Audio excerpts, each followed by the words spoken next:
Bonsoir.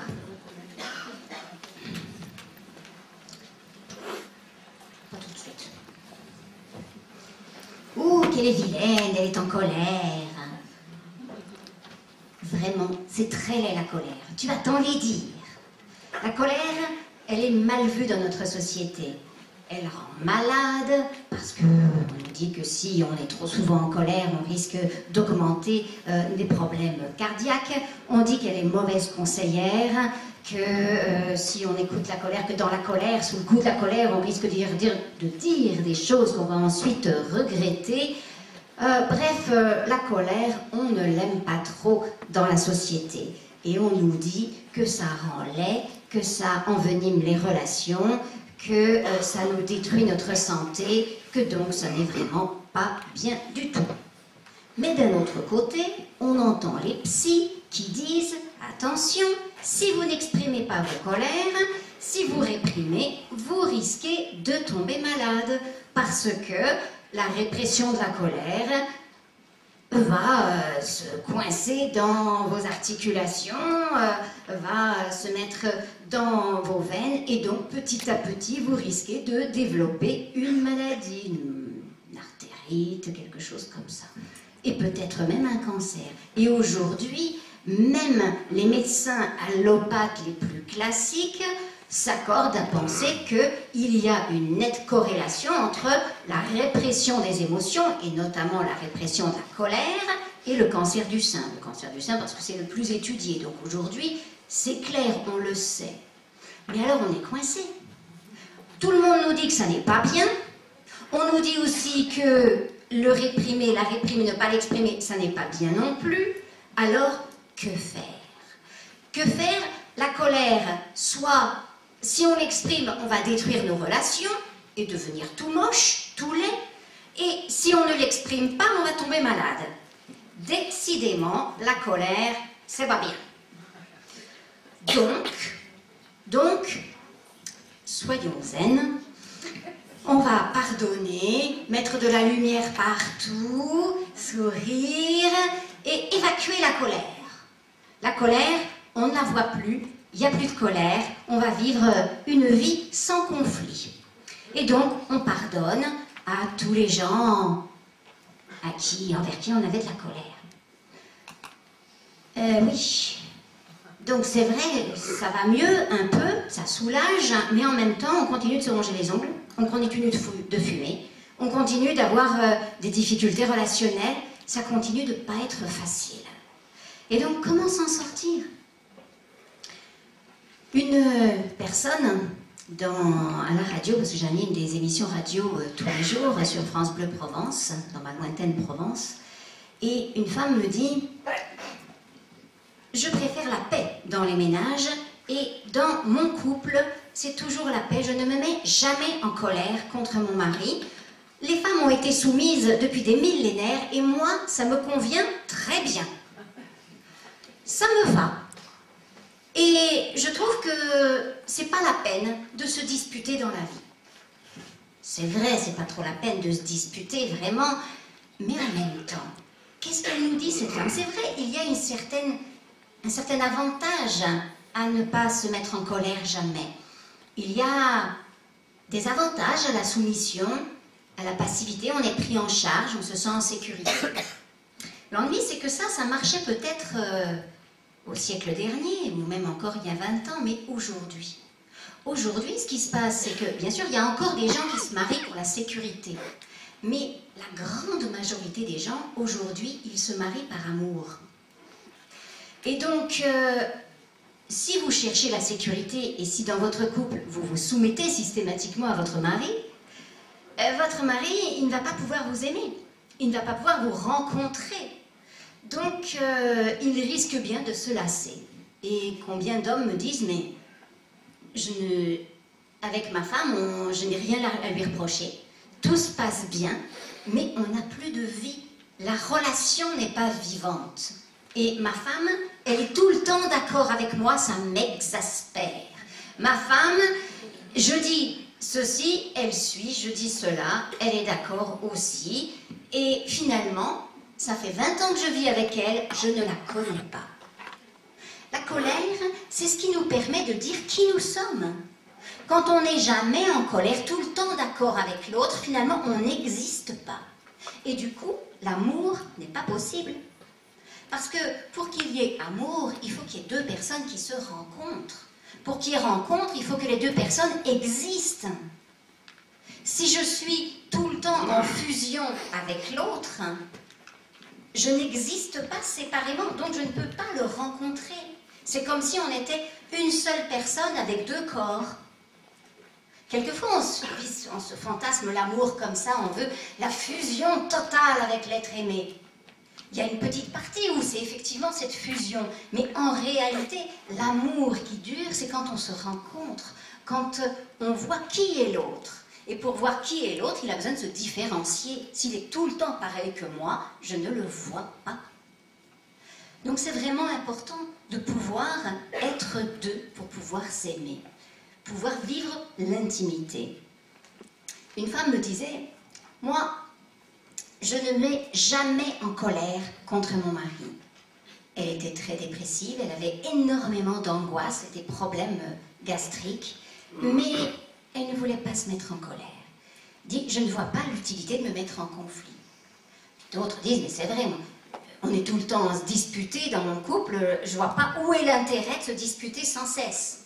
Et effectivement, les bagarres permanentes ne sont pas non plus un lieu où l'amour et l'intimité peuvent se développer. Donc, comment faire? Comment faire? Eh bien,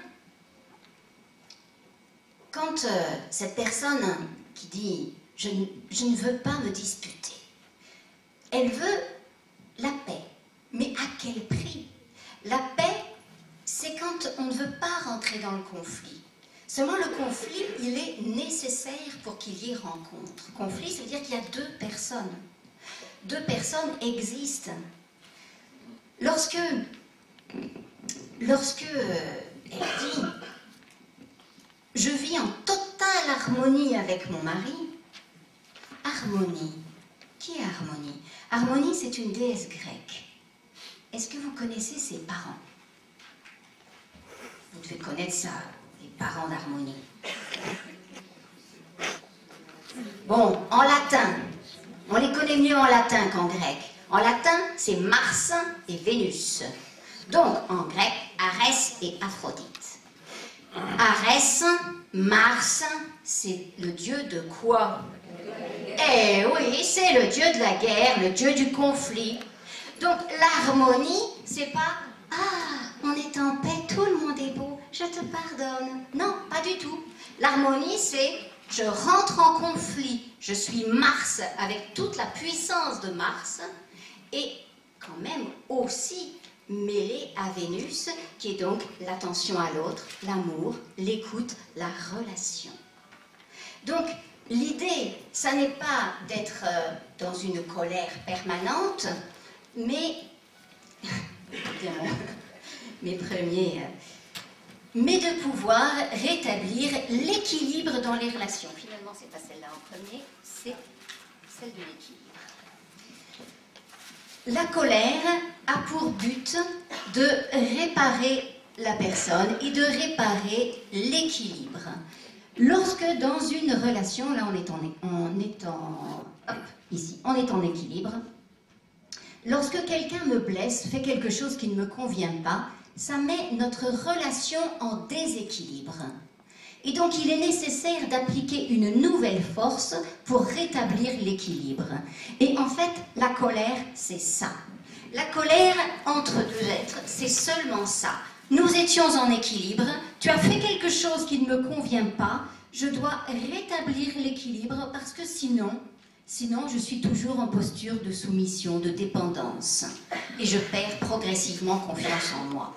Mon dernier livre s'appelle « Fais-toi confiance » et je montre dans ce livre comment, lorsque nous sommes blessés, si nous n'arrivons pas à exprimer la colère, nous perdons confiance. La confiance, la perte de confiance, c'est une réaction bio-psycho-physiologico-sociale.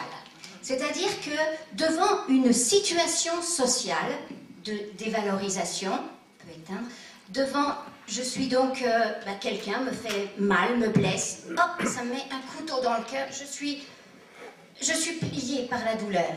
Soit je suis rejetée, humiliée, dévalorisée, simplement mise en situation de dépendance, d'infériorité, donc je suis repliée. La colère, c'est ce qui va me faire non. Quand je dis non, je m'affirme, j'ouvre de nouveau mon diaphragme, j'ouvre ma poitrine, je suis de nouveau présente et j'ai ouvert mes épaules. La colère, c'est une émotion qui répare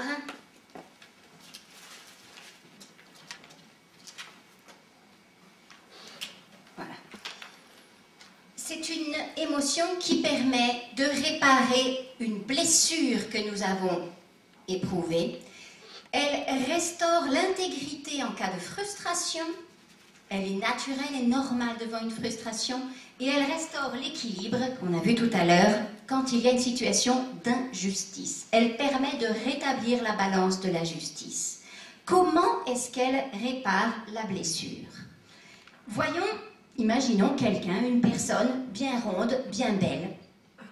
Et puis, elle rencontre une autre personne, et ces deux personnes communiquent, et à un moment, il y en a une qui blesse l'autre. Donc, elle lui rentre dedans, que ce soit par des mots inadaptés, une dévalorisation, une humiliation, quelque chose que la personne ressent mal. Après ça, l'autre s'en va, et moi je reste avec cette blessure.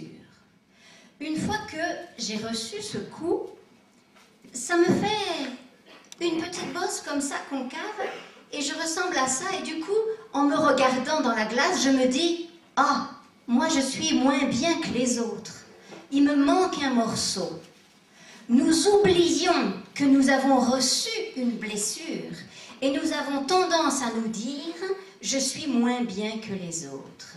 Quand par exemple, on est à table et puis on va raconter à la famille une petite situation qui s'est passée à l'école. Quand on est gamin, on raconte une petite situation et là il y a le père qui dit « Ça n'intéresse personne ce que tu dis, écoute plutôt les adultes ». Paf, on prend ce coup à l'intérieur. Et si on ne dit rien, on reste comme ça et après on se promène dans la vie et sans arrêt il y a cette petite phrase qui est là dans la tête, je n'intéresse personne. Et on finit par y croire, c'est moi qui ai un morceau manquant, c'est à moi qu'il manque quelque chose, je n'intéresse personne. Et donc ça fait le lit du manque de confiance en soi. La colère, c'est lorsque je vais, à partir de l'intérieur de moi, exprimer cette blessure. Dans la colère, ça c'est la colère saine. Il y a une différence entre la colère saine et la colère malsaine qui est en fait la violence. La colère dont je vous parle, c'est la colère qui vient de l'intérieur. Quand on dit « j'étais hors de moi, j'étais en colère », eh bien non, ça n'est pas de la colère. Quand on est hors de soi, c'est de la violence. Il y a une différence entre la colère biophile, c'est-à-dire qui protège la vie, l'affirmation de soi finalement, celle qui répare, qui est la vraie colère biologique. Et puis, il y a la colère, l'agressivité destructrice, qui est la violence, et qui cherche à taper sur l'autre. Lorsque une personne me blesse, donc, moi je suis blessée, j'ai besoin de me réparer. Il faut que j'applique une force qui va me réparer. Cette force, elle vient du centre de moi. C'est vraiment depuis l'intérieur de moi, je suis en colère, je le sens là et je dis non, tu n'as pas le droit de me faire ça. Une fois, une maman me demandait qu'est-ce que je peux faire, Isabelle, ma fille de 3 ans a été giflée par sa maîtresse. Je lui dis raconte-moi. Et elle me dit Julie donc elle a reçu une gifle pour je ne sais pas quelle raison. Mais au moment où elle a reçu la gifle, la petite Julie, elle s'est levée, elle a regardé la maîtresse bien dans les yeux et elle lui a dit « Tu n'as pas le droit de me taper !» Je lui dis « Tu n'as rien à dire du tout. Elle s'est très bien défendue, ta fille. Elle s'est réparée. » C'est vrai que la maîtresse n'avait pas le droit de la taper. Heureusement, La petite Julie a eu de la chance, c'est que sa maîtresse est une maîtresse d'aujourd'hui. Parce que nous, ici, les adultes, si on avait dit ça à notre maîtresse de quand on était petit, on se retrouvait au coin ou avec une pancarte dans le dos, dans la cour ou je ne sais quoi. Les humiliations continuaient. Aujourd'hui, quand même, on accepte de reconnaître que c'est vrai, on n'a pas le droit, ça nous arrive, mais on n'a pas le droit de taper un enfant. La petite fille s'est réparée. Ce dont on a juste besoin. On ne peut pas ne pas être blessé dans la vie, on ne peut pas ne pas vivre d'injustice, ne pas vivre de frustration. Ce dont on a besoin, c'est de pouvoir dire non, on a besoin de pouvoir se réparer. C'est comme quand vous êtes dans une voiture. Vous êtes dans votre voiture, vous roulez, et puis quelqu'un arrive et boum, accident. Sur votre carrosserie, une petite bosse concave. Qu'est-ce que vous faites? Vous descendez de voiture, vous faites un constat, puis vous allez réparer votre voiture. Votre besoin, c'est de réparer votre voiture. Le plus souvent, l'impulsion quand même, on a envie d'aller taper sur l'autre. Mais ça ne va pas réparer la voiture. Et donc, la violence ne répare jamais. Quand quelqu'un me blesse et que, hop, j'ai pris ce couteau dans le cœur, elle m'a blessé, hop, je lui tape dessus, on va, comme dit Gandhi, très vite se retrouver aveugles tous les deux. Ça ne sert à rien. Je suis toujours aussi blessée si je lui tape dessus. La vengeance est toujours inutile, ça n'est toujours que de la violence. Ça ne me répare pas. La colère, elle répare, elle vient de l'intérieur. Je vais donc chez le garagiste prend son marteau, il ne va pas du tout taper sur la tête de celui qui m'a embouti.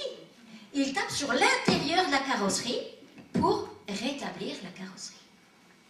Et donc la colère, c'est ça. Je rétablis ma carrosserie. Et donc, ma colère, elle vient du centre de moi et je rétablis ma carrosserie. Et je redeviens quelqu'un de bien rond. Si je ne peux pas rétablir ma carrosserie, on n'en reçoit pas seulement une de blessure dans la vie. C'est sans arrêt qu'on reçoit des blessures. Et donc, assez rapidement, si je ne me répare jamais, je vais avoir des tas de blessures et je vais finalement ressembler à un truc comme ça.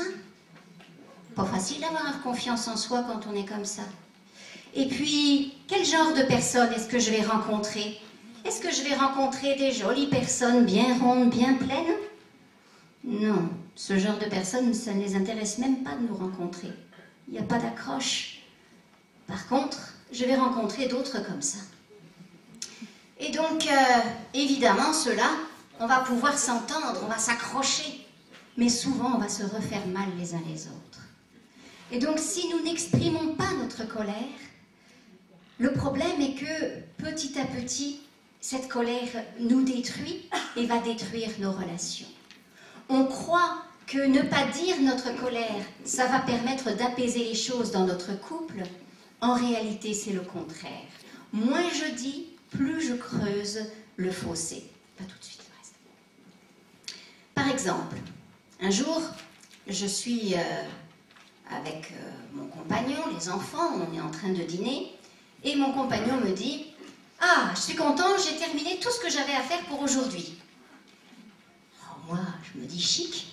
Je lui dis « Moi, j'ai encore pas mal de coups de fil à passer, des mails à envoyer et une lettre à écrire. Donc, je suis contente que tu aies terminé tout ce que tu avais besoin de faire. » On termine de dîner.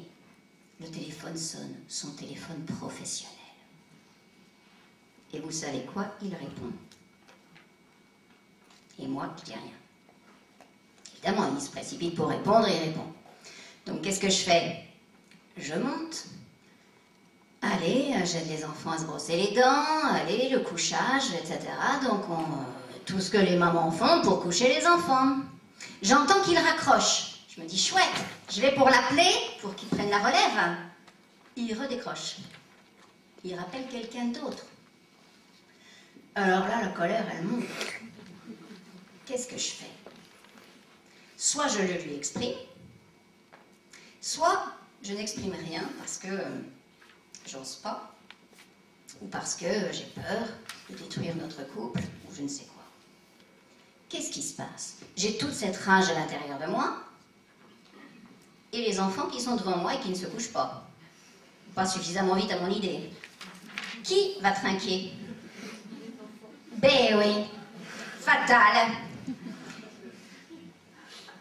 à ce moment-là, c'est clair que, comme je n'ose pas m'affronter à mon compagnon, à mon mari, je vais m'affronter à ceux qui n'y peuvent rien, mais qui au moins sont soumis. Et donc, je libère ma colère. Ou alors, je ne libère pas la colère sur les enfants, mais je m'énerve. Je reviens dans la cuisine et je grignote un petit peu. Et je m'empiffre et je mange et je mange et je mange toutes sortes de choses. Pourtant, j'avais déjà fini de dîner, mais... Ou alors, je fume cigarette sur cigarette, ou je vais prendre un verre. Je vais, finalement, m'autodétruire, quoi. Essayer de calmer ce bouillonnement à l'intérieur. Alors, en voyant ce tableau-là et en réfléchissant un petit peu, qu'est-ce qui sépare? Est-ce que c'est la colère qui sépare? Ou est-ce que c'est la répression de la colère qui sépare? En réalité, quand on éprouve une colère, si on va tout de suite monter sans les escaliers et pendant qu'il est ton téléphone, on dit « Tu arrêtes ton coup de fil 2 secondes, j'ai quelque chose à te dire. » Je n'accepte pas, je désire, je t'ai informé que j'avais besoin du temps pour travailler ce soir et je ne comprends pas pour quelle raison tu te mets à toi aussi téléphoner. Je te demande de raccrocher le plus vite possible de manière à prendre la relève après des enfants. Moi, je bosse ce soir. Si je dis ma colère, si j'exprime mon besoin, j'ai des chances d'être entendue. Très probablement, lui, il va dire « Ah oui, excuse-moi, j'avais oublié. » Non, il fait pas ça? Ah, j'ai de la chance, le mien, il fait ça.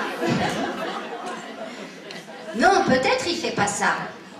Mais s'il ne le fait pas et qu'il ne m'écoute pas, quand il termine son coup de fil, là, je me plante devant lui et je lui dis « Quand je t'ai dit à table que j'avais besoin de temps, et qu'ensuite je vois que toi, tu téléphones, tu réponds au téléphone, je suis vraiment furieuse.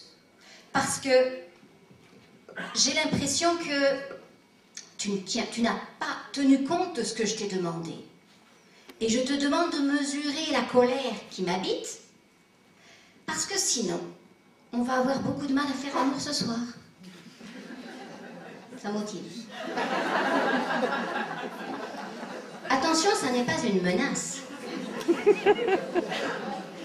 Ça n'est pas un marché que l'on propose. C'est la vraie information. Parce que honnêtement, quand votre compagnon vous fait ça, vous avez beaucoup de désir pour lui ce soir-là? Non. Donc c'est juste la simple réalité. Sauf qu'on oublie de dire à quel point les choses nous affectent. On minimise. On se dit, oh, c'est pas si grave, il peut bien prendre une soirée de plus, c'est pas, je ferai mon truc demain, etc. On minimise, on minimise. Mais à force de minimiser, les trucs, ça s'accumule. Ça s'accumule. Et un jour, on a rempli comme ça notre collection. Un jour, il ne nous a pas entendus. Ok, je ne dis rien. Je colle un timbre. Je garde ça. Maintenant que j'ai commencé une collection, il faut la continuer. Donc je surveille mon mari. Il va bien arriver à faire un truc qui me plaît encore pas. Ah, là, il m'a encore pas respecté. Paf. Je note, je ne dis rien. Quelquefois, il fait pas assez d'erreurs, donc je glisse des pots de banane. Genre, j'attends qu'il fasse spontanément la vaisselle sans demander. J'attends que spontanément il fasse des choses, mais surtout je lui demande pas. Et au bout d'un moment, je peux aussi interpréter. Il me rapporte des fleurs, c'est louche. Il cache quelque chose. Et donc j'accumule, j'accumule, j'accumule. Et puis au bout d'un moment, donc vous voyez comme la tension et comme ça se passe bien dans le couple à ce moment-là. Et au bout d'un moment, quoi? Il ne rebouge pas le tube du dentifrice. Et là, flamme, je lance tous mes timbres. Il y a toute la collection que je balance là. L'autre en face, il dit, mais elle est complètement hystérique. Juste pour un bouchon de dentifrice, tout le cirque que tu me fais, ça va pas. Tu vas les faire soigner. Alors très vite, je ramasse tout, ça peut servir une prochaine fois. à force de ne pas exprimer nos colères, on rentre dans des processus qui finalement détruisent nos relations. Alors ce qu'on nous a raconté depuis des années, comme quoi la colère c'est pas joli, c'est pas bien, ça rend laid, etc., ça n'est pas vrai. Ne pas exprimer sa colère, ça permet juste à nos parents d'avoir des enfants obéissants. Et l'obéissance, c'est un truc dont on veut se libérer à tout prix. On a vu combien de dégâts ça a fait sur Terre, l'obéissance. Toutes les grandes guerres ont été menées par des gens obéissants. Il y en a assez d'être obéissants. Mais c'est vrai que de tout temps, on a éduqué à l'obéissance. Et pour avoir des enfants obéissants, il faut leur enlever la capacité de sentir leurs émotions et surtout, particulièrement, la colère. La colère, c'est l'émotion de l'identité. La colère, c'est l'émotion qui dit qui je suis. Quand l'enfant est un bébé, sa maman lui donne à manger, il mange ce qu'on lui donne. Et puis vers 18 mois, il n'a plus envie de manger ce qu'on lui donne. Vers 18 mois, il commence à vouloir devenir un individu, une personne. Et donc, il dit stop à la cuillère. Il arrête la cuillère. Non, j'en veux pas. Comme ça, je peux réfléchir. Si je ne dis jamais non, je ne peux pas savoir si c'est moi qui désire manger ou si je suis le prolongement du désir de ma mère. Donc là, je dis non, stop. Je réfléchis. Ah oui, j'en veux. Et là, c'est moi qui en veux. Et donc, je mange si maman me donne. Malheureusement, quelquefois, les mamans, elles ne veulent pas qu'on dise non. Et elles nous en font de force. Et donc, on apprend qu'on n'a pas le droit d'être différent de ce que maman veut. Ça va. Comment j'éteins ? Voilà. Et, ou alors, maman elle nous donne, tu dis non, ok, t'en auras pas. Si, j'en veux, maman. Ah non, tu as dit non, c'est comme ça t'apprendra. Et donc on apprend. On apprend effectivement qu'on n'a pas le droit d'être une personne, on n'a pas le droit de dire non. Alors que ce qu'on voulait en tant que petit enfant, c'était juste arriver à devenir une personne. Je veux juste sentir qui je suis. Si je ne peux pas dire non, je ne peux pas savoir qui est je. Et d'ailleurs, juste après la période du non, il y a l'émergence du je. La période du non cesse au moment où l'enfant commence à dire je. Pour de vrai, je choisis. Et d'ailleurs, les parents, pour ne pas rentrer dans un combat permanent, au lieu de dire à leur enfant « Allez, mets ton manteau !» Non. Mets ton manteau! Non! Au lieu de rentrer dans cette bagarre, le parent peut dire « Alors, aujourd'hui, tu préfères mettre le manteau bleu ou bien ta veste verte ?» Alors là, l'enfant, il n'a pas à dire non. Donc, il a un choix à faire. Et c'est un choix, ça lui permet de dire « je ». C'est son but. Il ne veut pas dire non pour embêter le monde. Il veut juste dire non pour pouvoir choisir par lui-même. Donc si je lui propose des choix, alors il choisit. Je. Dire non, être en colère, s'opposer, c'est pouvoir dire je. Je ne suis pas d'accord. Et même pour pouvoir dire je suis d'accord. On vous a dit tout à l'heure que j'étais fille d'un psychologue et d'une psychanalyste. Fille de psychologue. Il est là, le psychologue père en question, qui est en train de me filmer. Vous imaginez la difficulté que j'ai eue? Parce que j'avais envie de devenir psychologue. Mais ça faisait trop plaisir à mes parents. Donc c'est embêtant quand même. Comment est-ce que je peux savoir si c'est moi qui désire être psychologue ou si je suis juste celle qui suit le désir de ses parents? Donc, dans un premier temps, j'ai dû m'opposer. J'ai dit non. Non, je ne suivrai pas votre désir. Et c'est seulement après avoir dit non, je ne suivrai pas votre désir, que du coup, j'ai pu redésirer pour moi, écouter à l'intérieur de moi, qu'est-ce que j'ai vraiment envie de faire, moi? Et donc j'ai fait psy parce que je l'ai fait malgré que ça fasse plaisir à mes parents. On a besoin de pouvoir prendre son autonomie, son identité. Et le fait d'avoir choisi par moi-même, ça me fait être une vraie personne. Sinon, je suis juste le prolongement des autres. Que ce soit dans le couple, que ce soit dans la famille ou que ce soit dans l'entreprise, finalement dans toutes nos relations, si je ne dis jamais non, si je ne m'oppose pas, si je ne dis jamais mes colères, et vous entendez que colère dans mon langage, ça ne veut pas dire hurler, délirer, etc. Non, colère c'est j'affirme mes besoins avec force. Si je ne me manifeste pas comme ça, je n'existe pas. Je suis juste le prolongement des autres. Donc la colère, c'est vraiment une émotion essentielle. C'est une émotion. Et une émotion, c'est une réaction physiologique de l'organisme.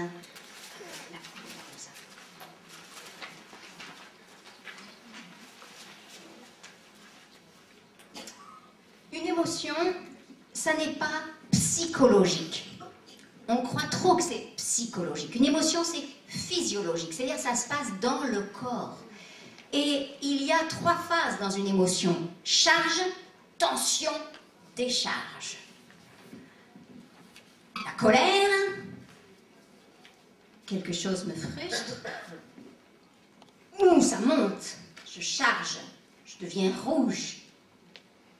Puis je suis en tension, je perçois ce que je ressens à l'intérieur, je vois l'injustice, la colère m'informe. Quand je me sens en colère, ça signifie qu'il y a une injustice, il y a quelque chose qui ne va pas. Et après, je réfléchis dans ma tête comment je vais faire pour m'affirmer et décharger ma colère. Ces 3 phases-là, l'émotion, ça n'est pas seulement la décharge. On croit trop souvent que la colère, c'est le moment de la décharge, c'est le moment où on crie. Mais non, la colère, c'est déjà au moment de la charge et déjà le moment de la tension. Et donc, si on se souvient de ça, on voit combien il est illusoire d'imaginer que si je ne décharge pas, si je ne montre jamais mes colères, je ne vais plus avoir de colère dans ma vie. On voit bien que si je ne décharge pas, je vais rester en tension, tout simplement. La colère, c'est physiologique. Ça veut dire que ce sont des hormones dans mon corps. Il y a l'adrénaline qui vient secouer mon cœur, qui va accélérer mon rythme cardiaque. Il y a tout un chamboulement hormonal à l'intérieur de moi. Et toutes ces tensions, eh bien, je vais rester en tension. Et c'est pour ça que ça provoque des problèmes cardiaques, pour de vrai. C'est vrai que la colère provoque des problèmes cardiaques, mais c'est pas quand on la décharge. Quand on la décharge, on revient à l'équilibre. Si je ne décharge pas la colère, si je reste en tension, je reste en tension. Donc, effectivement, ça continue à poser des problèmes dans mes artères, un peu partout dans mon corps. Et toutes sortes de choses peuvent se déclencher suite à ça. Ça va. Ah oui, on a dit qu'on faisait les questions pendant.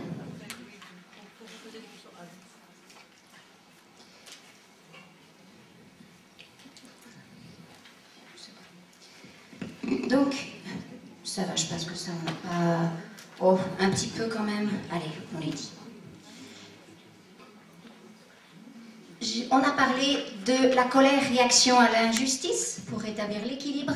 On a parlé de la colère qui répare les blessures. Nous allons parler maintenant de la colère pour se réparer de la frustration.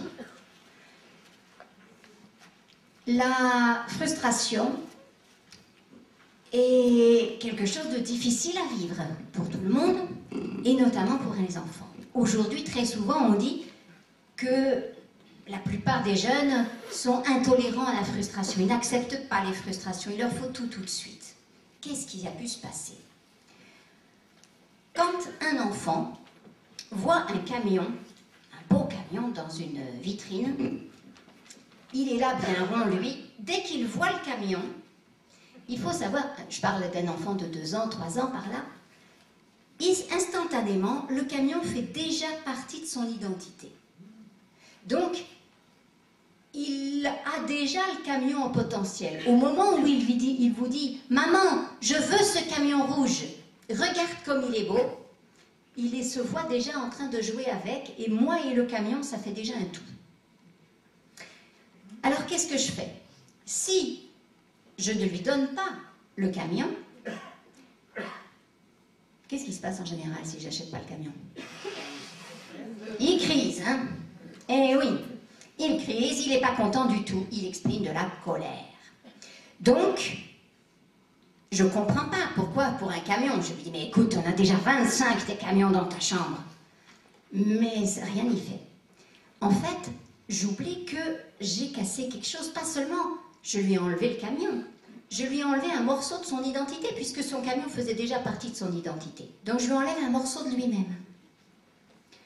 Alors comment faire?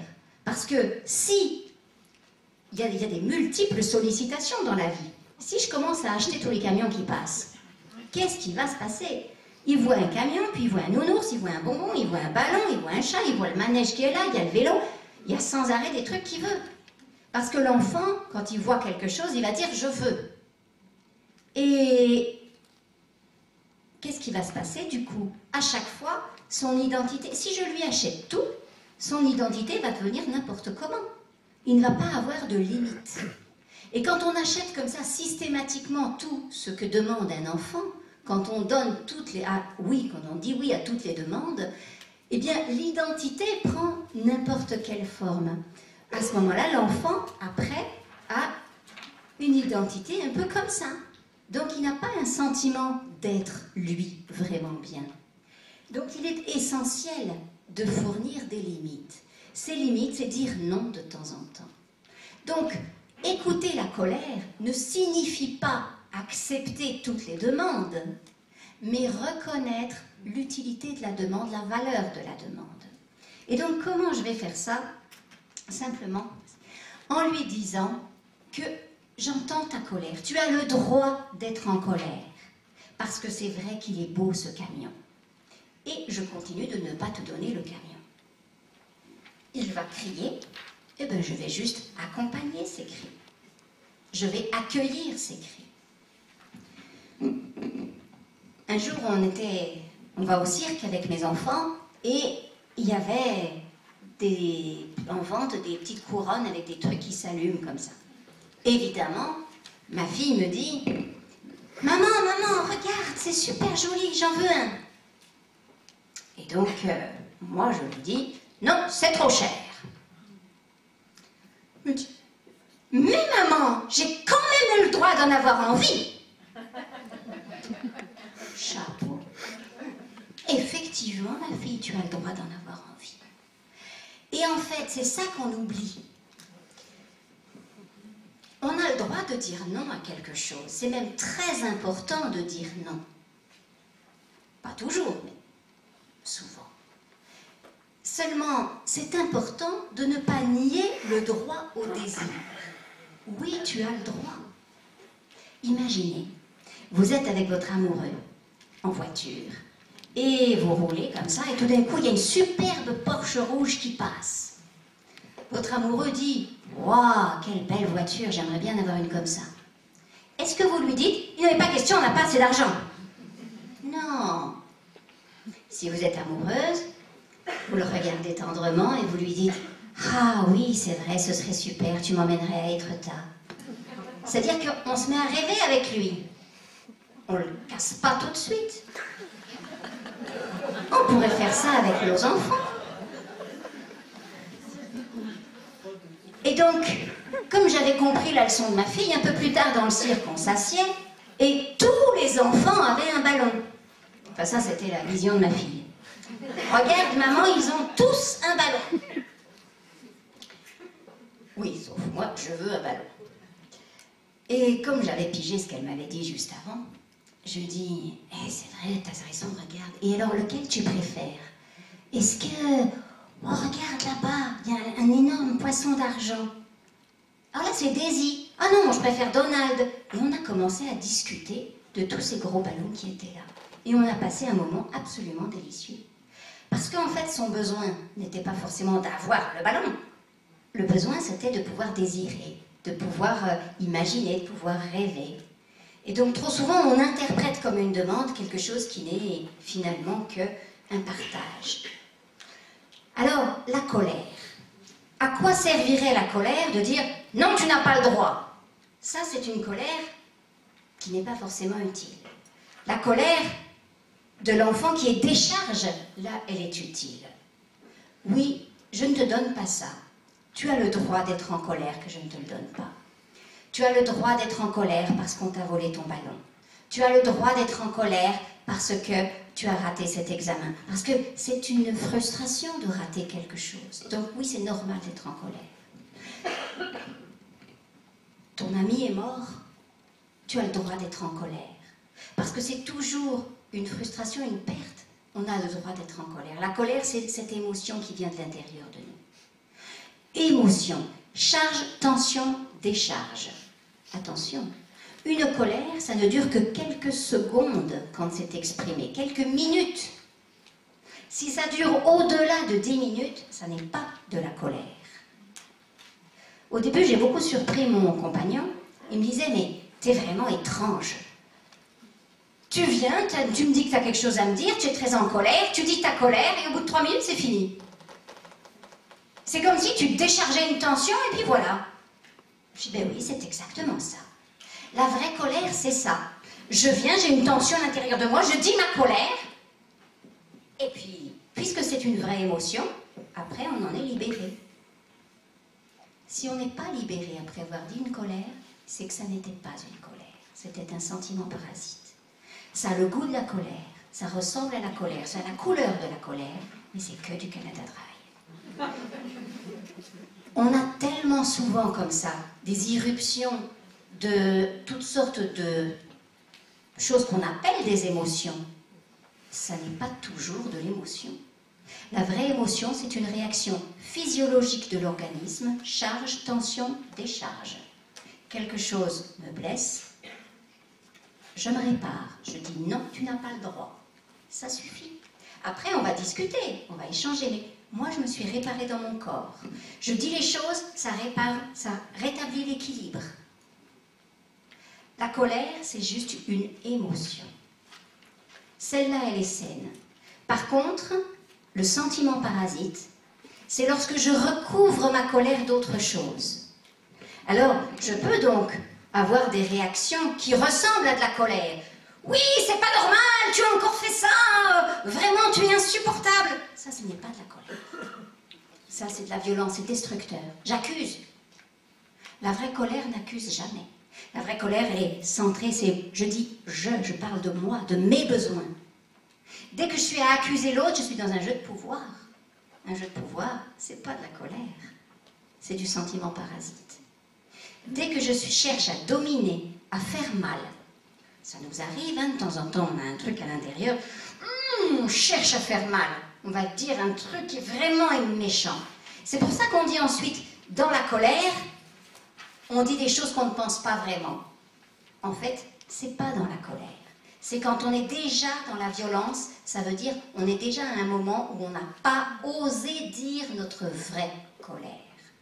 Donc quand on sent cette pulsion à vouloir faire mal à quelqu'un, reculons. Respirons à l'intérieur, revenons à l'intérieur et dire finalement, où est ma blessure? Qu'est-ce qui m'a blessé? Est-ce qu'il y a une injustice? Est-ce qu'il y a un déséquilibre? Il y a quelque chose qui ne me convient pas dans la relation? Est-ce que j'ai une frustration quelque part? Et je cherche, quel est mon manque? Où est-ce que j'ai ma blessure, ma frustration, l'injustice? Et à ce moment-là, je vais dire ma vraie colère, je vais formuler en disant je formule mon besoin. Avant de pouvoir dire nos colères aux autres, on a donc besoin d'abord de trouver la colère juste à l'intérieur de moi. Qui est-ce que je suis? Quel est mon besoin là tout de suite? Et je vais m'arrêter là pour que vous ayez un petit peu de temps pour me poser des questions.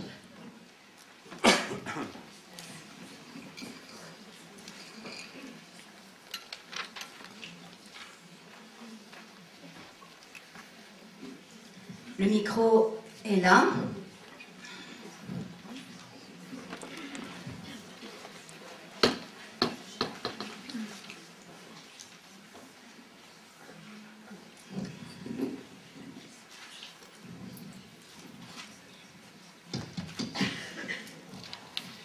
Bonsoir, madame. Bonsoir.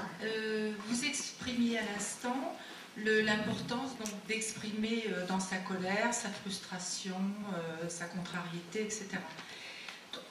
Et vous disiez qu'à travers ça, c'était déjà une façon de se réparer soi-même par rapport à la blessure, la frustration. Mais est-ce que quand on est dans cette expression, on n'est pas aussi dans l'attente de la réaction de l'autre?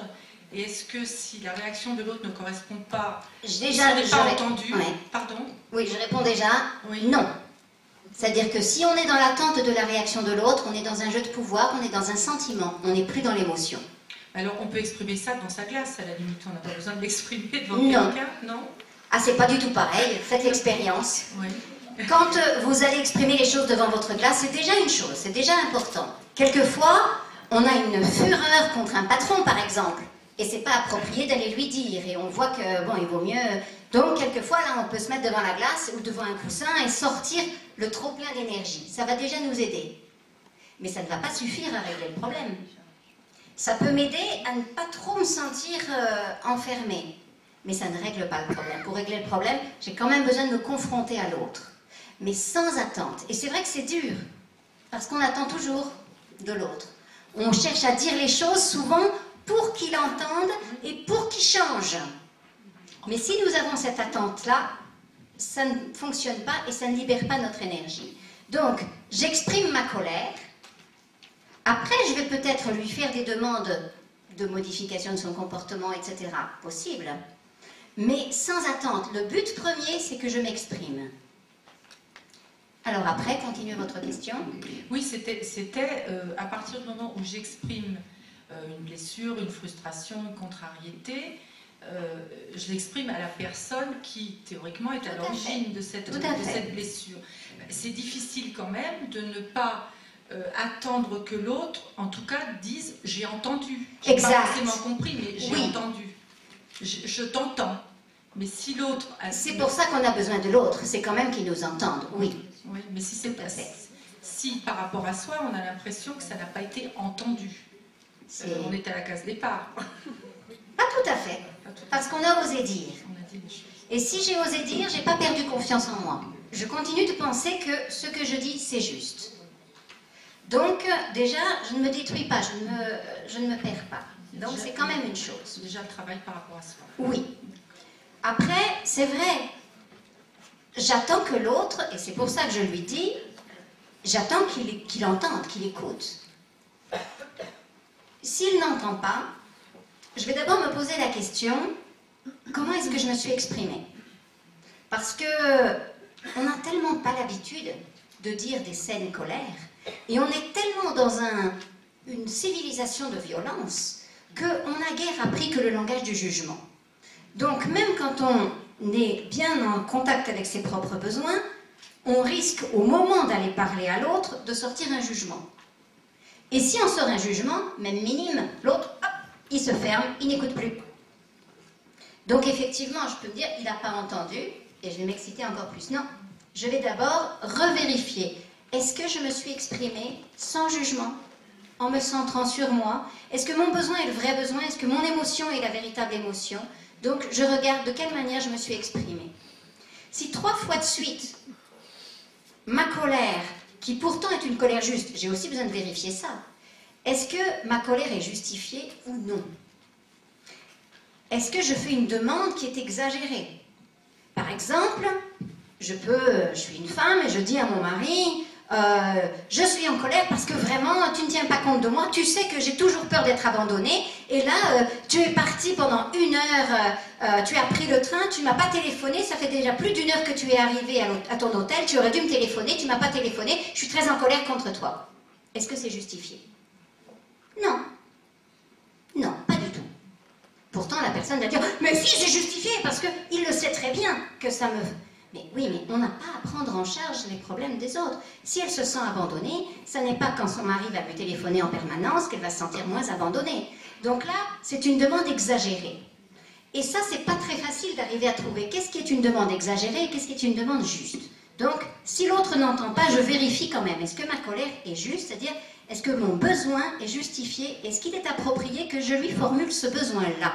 Ou est-ce que s'il prend en charge ce besoin, finalement, il me prend en charge dans mes blessures et que ce n'est pas du tout une bonne idée? Donc, je vérifie ça. Après, s'il continue de ne pas m'entendre, alors je vais l'écouter lui. Ça veut dire qu'il y a quelque chose à l'intérieur de lui qui l'empêche de m'entendre.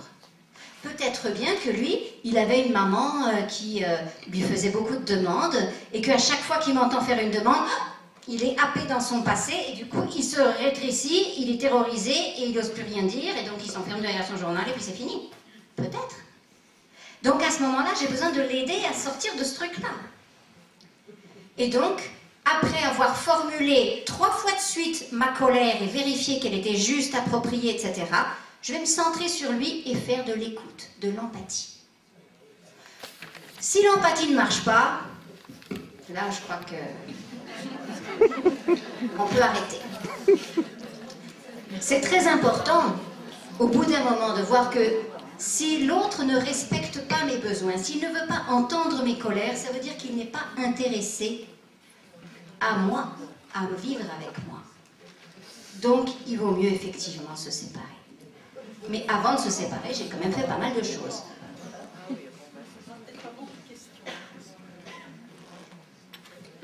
Il est 8h, on a commencé à 10.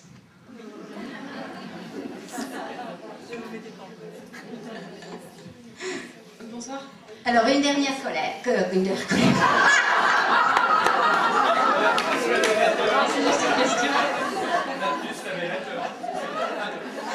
Eh oui, lapsus. Je voulais savoir...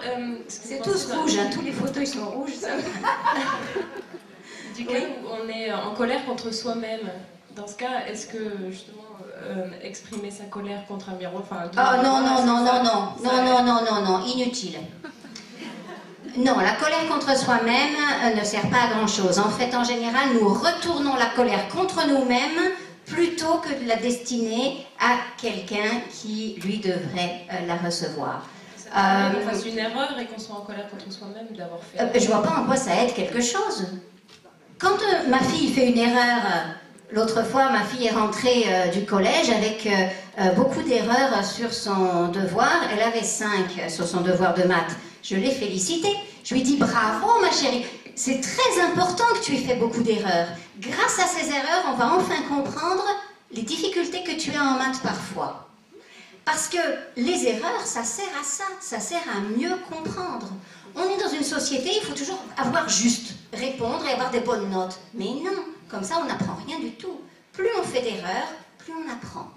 Donc, si on se sent en colère contre soi-même parce qu'on a fait une erreur, eh bien, regardons qui nous critiquait ou nous jugeait quand on faisait des erreurs petits. Et là, on peut leur dire notre colère, parce qu'ils ne nous ont pas éduqués correctement, là. Quand on fait des erreurs, mais c'est superbe. Grâce à l'erreur, on apprend, on comprend. On peut analyser, chercher.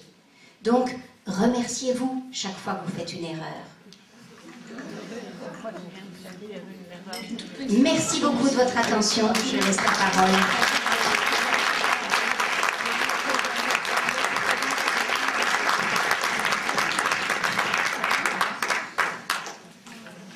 Bien, je ne serai probablement pas aussi vivante qu'Isabelle Filiosa, mais...